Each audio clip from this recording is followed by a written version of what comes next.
In this video, I'm going to show you how to set up your HP Smart Ink 720 printer with a MacBook. Now, first thing is to enter this printer into the setup mode. So go to the control panel. Here we have to press and hold the information button until all the lights starts to flash. Release it. Now press and hold the wireless button and the cancel button together until power button starts to flash. Release it. The power button light will stay on and the blue light will start to flash. This means printer is ready for the setup. Now go to your MacBook.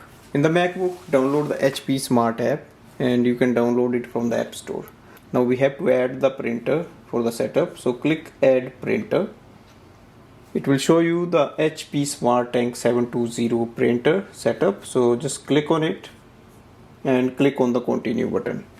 It will ask you to enter the password of your Wi-Fi automatically, so you can click on continue.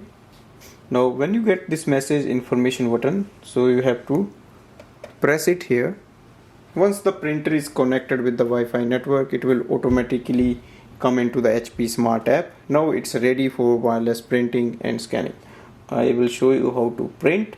So open any document you have and click on the file and then click on the print button. And on this screen, select your printer and click on the print icon again and wait for the printer to print. So here you can see it has started to print as well. So this way we can use this printer for Wi-Fi setup or wireless setup with the MacBook for wireless printing and scanning. Thanks for watching.